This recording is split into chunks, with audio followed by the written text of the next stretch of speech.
Daktari Dr. Joseph Malema, kwanza tuanzie hapa. Madhara ya cosmetics ama vipodozi kwa watoto wa kike yanakuwa yapo wapi mpaka wanaharibika? Ni kuto kufahamu ama wanafahamu ila wanapuuzia? Vipodozi sio jambo baya, kinampodoa mtu okay. Lakini kwenye vipodozi panakuwa na shida ipo, kama kipodozi sio salama. Kuna kitu kitaalam tunaita endocrine disrupting chemicals, yaani ni kiambata ambacho ama ni cha kikemikali ambacho kimetengenezwa viwandani, ama ni kiambata ambacho ni human made, yani mwanadamu ametengeneza, ama kiambata ambacho ni natural.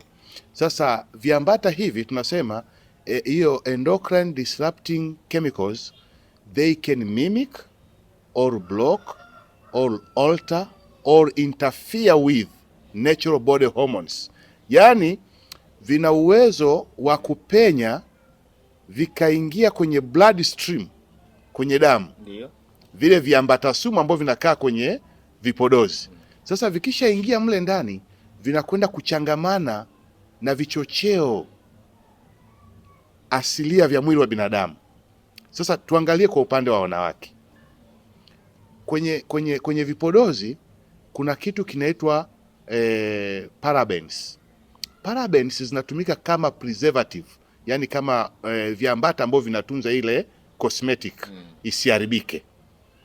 Lakini hizo parabens ni viambata ambavyo kwenye ngozi ya mwanadamu, ya mwanamke, vina uwezo wa kuleta madhara makubwa.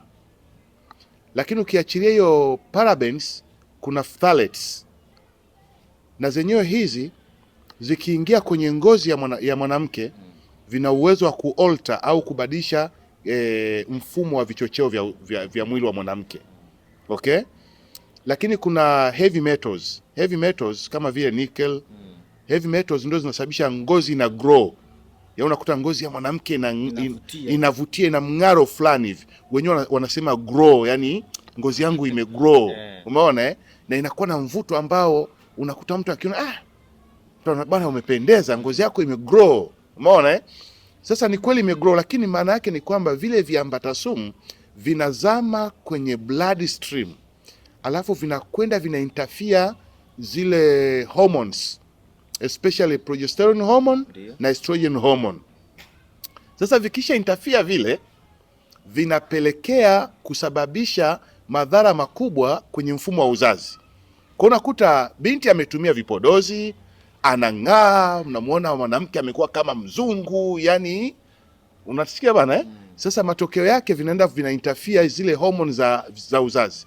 Unakuta binti anafika umri wa kutaka kuenda kwenye mahusiano, apate uzao wa mtoto au watoto, familia, ajenge familia, mimba iingii kwa sababu ya vipodozi. Kwa sababu ya vipodozi vimeisha interfere na hormones ambazo ni hatari, ambazo zinadili na masuala ya uzazi. Zile kemikali zimekisha kwenda kuharibu zile hormones tayari. Kwa hiyo mimba haingii. Na kama mimba inaingia, inaweza ikaathiri pia ovulation. Ovulation ni ile hali ya mwanamke yai utungishwaji wa mimba sasa. Kwenda kwenye fertilization. Haya, unakuta mara anapata mimba inatoka. Mara anapata mimba inakuja inaporomoka. Unasikia pale? Lakini pia ukiacha hiyo, anaweza akapata mimba, akakuza mimba. Lakini je, quality ya lile yai inakuwaje? Hapa ndio unakuta kuna watoto wanakuja kuzaliwa walishikisha vurugwa ubongo tayari. Hawako sawa. Unaona mtoto amezaliwa ni kitoto kidogo, lakini ubongo ulishaga vurugwa. Daktari, wafanye nini na kwa njia za asili waga mnawasaidia vipi? Kabla sijasema wafanye nini, kuna sindano pia wanatumiaga siku hizi za kuongeza muonekano wa rangi na quality, yani rangi yake ing'ae au mweupe na nini Alafu pia kuna vidonge siku hizi wanatumia. Wanawake wengi wanatumia vidonge ili rangi zao zipate kubadilika au mweupe. Unakuta mtu anameza vidonge ili apate kuwa mweupe. Mwingine anatumia sindano, ngozi yake anakuwa kama mzungu. Mtu mweusi lakini anakuwa mzungu. Can you imagine? Kirahisi kabisa anakuwa mzungu. Lakini wazungu wenyewe hawataki kuwa watu weusi. Kwa nini? Sasa shida iko hapa ni kwamba kabla hatujasema wafanye nini, tunataka jamii ya Watanzania ijue kwamba vipodozi hivi vingi vinaharibu maisha ya baadaye ya binti. Binti anakuja kushindwa kupata uzao, lakini pia vina uwezo wa kusababisha kansa ya ngozi au vikasababisha kansa. Unajua kama sasa hivi magonjwa ya kansa yamejaa kweli kwa wanawake, kansa ya shingo ya kizazi, kansa ya uzazi, kansa sijui ya nini. Ukiangalia chanzo chako unashindwa kuelewa why. Zamani akina mama walikuwa wanaishi miaka mingi, magonjwa ya kansa tulikuwa tunayasikia kwa tabu sana, lakini leo kansa zimejaa kila mahali. Wadada wengi magonjwa ya kansa, magonjwa ya uzazi, magonjwa ya nini. Sasa changamoto yangu hii, nataka niseme hivi, Watanzania hasa jinsia ya kike wachukue tahadhari dhidi ya vipodozi wanavyotumia. Hilo la kwanza. Lakini la pili, ipende asili yako.